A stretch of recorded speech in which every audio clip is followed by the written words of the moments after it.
السلام علیکم، ستړي مسئ، جوړ په خیر. نن شنبه د 1403 هجري شمسي کال د هود د میاشتې 4مه نیټه چې د 2015 کال د فبروري له 22 نیټې سره سمون خوري.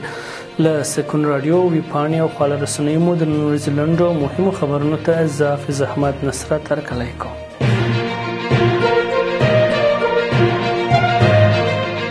هلمند کې 40 ټنه تاریخ تیر خوراکي توکي او درمل وسوځول شول. د هلمند عامه روغتیا ریاست مسؤلین وایي چې دغه ولایت په ګرشک ولسوالۍ کې 40 ټنه تاریخ تیر درمل او خوراکي توکي سوځول شوي دي. د یاد ولایت د عامه روغتیا رئیس فضل احمد شفیع الله ویلي چې دا توکي د خوړو او درملو د څارنې امنیت مسؤلینو په 2 ورځو کې راټول کړي وو او د یو شمېر دولتي چارواکو په شتون کې وسوځول شول.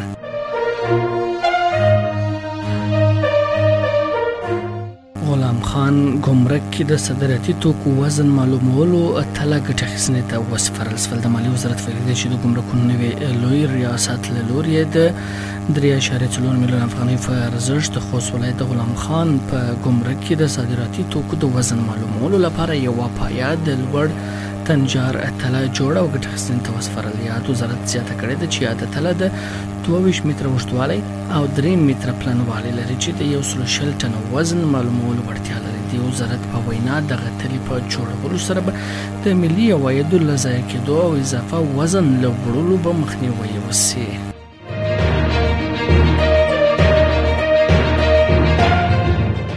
د عامه روغتیا سرپرست وزیر د اسلامي همکاریو سازمان له استازو سره کتلي دي. د عامه روغتیا سرپرست وزیر نور جلال جلالي افغانستان لپاره د اسلامي همکاریو سازمان له استازي طارق علي بخیل سره کتنه کې په روغتیايي برخه کې دغه سازمان همکاري اړینه بللې او دغه سازمان یې غوښتي چې غړي هیوادونه افغانستان سره د مرستو لپاره وهڅول شي. عامه روغتیا وزارت په یو خبرپاڼه کې ویلي دي چې دواړو خواو د روغتیايي مرکزونو پر تجهیز، روغتیايي کارکوونکو پر وړتیا لوړولو او د رژدو او سرطاني ناروغیو پر درملنې خبرې کړې دي.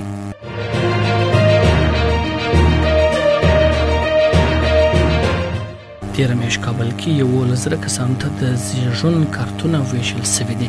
د احصایې او معلوماتو ملي اداره وایي چې تیره میاشت 9,158 تنو ته په کاغذي پیژندپاڼو کې د اصلاحاتو 1,640 کسانو ته د کاغذي پیژندپاڼو د تایید او 1,102 کسانو ته هم د نوو پیژندپاڼو د ویش او کاغذي هغو د لغوه کولو خدمتونه وړاندې کړي دي.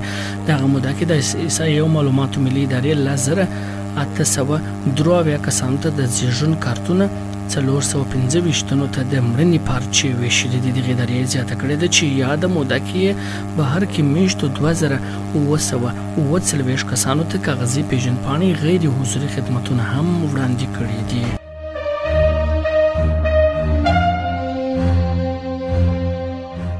بلومبرګ وايي هند د سرپرست حکومت د ډیپلوماټانو د منلو په لټه کې دی. بلومبرګ رسنۍ ویلي دي چې د هند حکومت په نږدې وخت کې د افغانستان د سرپرست حکومت مهم ډیپلوماټان خپل هیواد ته ورغواړي.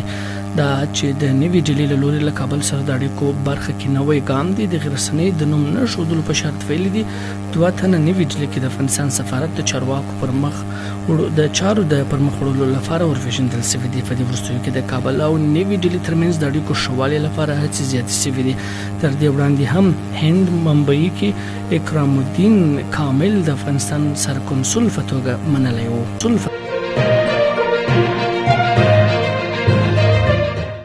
دا و د نن ورځې لنډ او مهم خبرونه. تر بیا د الله په امان.